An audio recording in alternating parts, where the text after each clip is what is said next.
Bismillahirrahmanirrahim. Assalamualaikum warahmatullahi wabarakatuh. Terima kasih atas kesempatan yang telah diberikan. Perkenalkan, nama saya Rahel Dwi Maharani dengan nomor Stanbook 22579-011 dari Program Studi Perdagangan Internasional.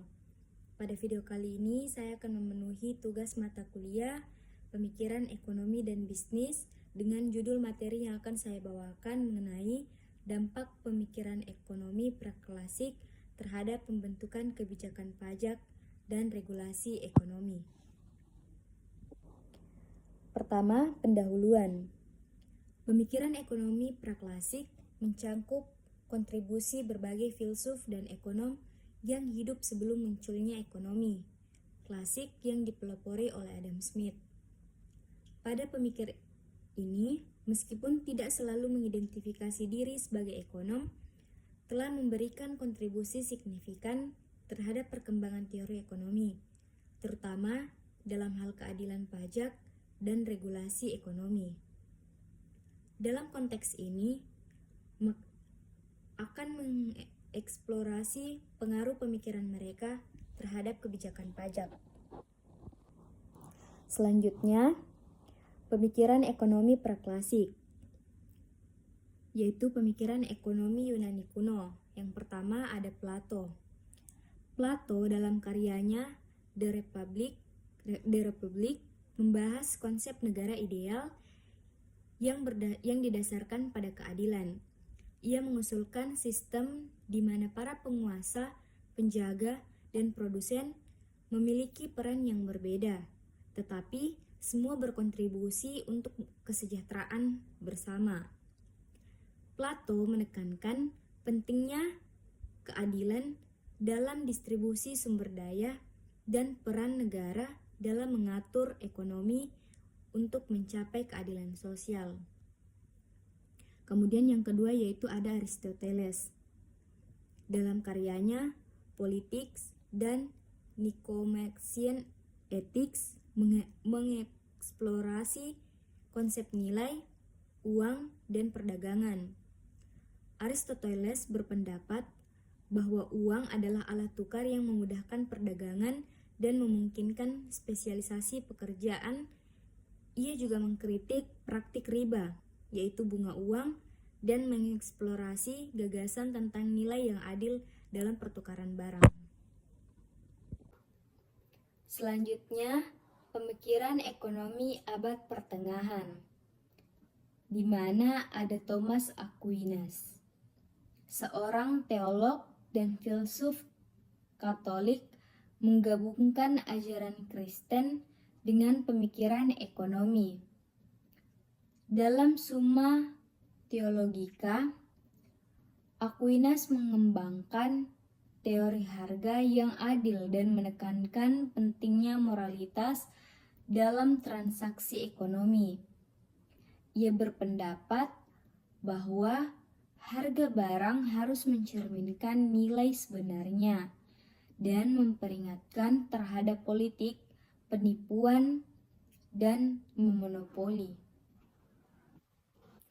Kemudian yang kedua ada Ibnu Khaldun, seorang sejarawan dan ekonom Muslim. Dalam karyanya Muqaddimah menyajikan analisis komprehensif tentang dinamika ekonomi dan sosial. Ia menekankan pentingnya kerjasama sosial dan spesialisasi pekerjaan dalam meningkatkan produktivitas. Ibn Khaldun juga mencatat dampak negatif dari pajak yang berlebihan yang dapat melemahkan intensif untuk bekerja dan berproduksi. Selanjutnya, pemikiran ekonomi Renaissance.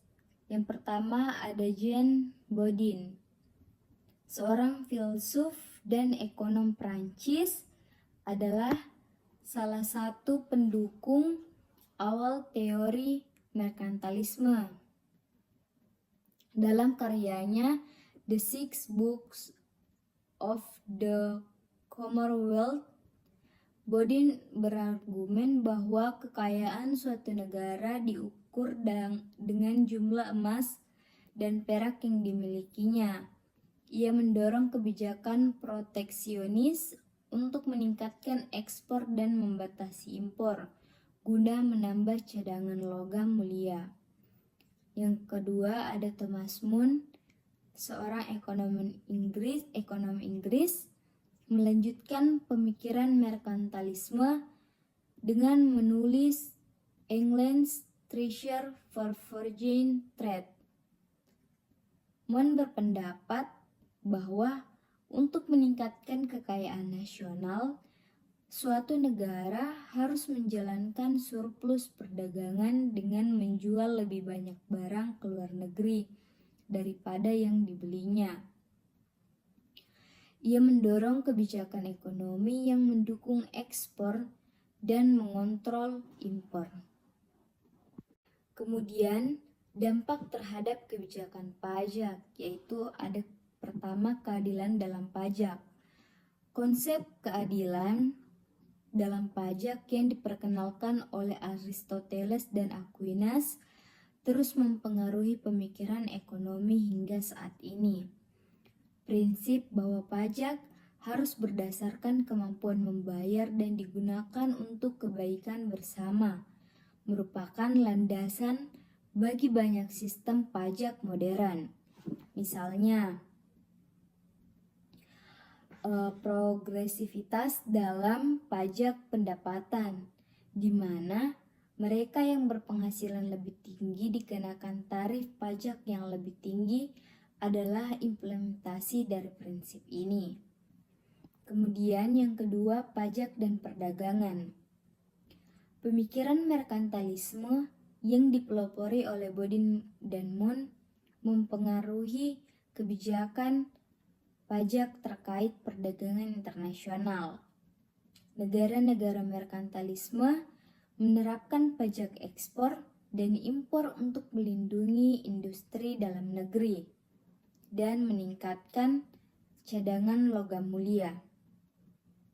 Kebijakan ini tidak hanya berdampak pada perdagangan tetapi juga pada perkembangan industri domestik dan struktur ekonomi negara. Adapun beberapa kelompok peneliti, yang pertama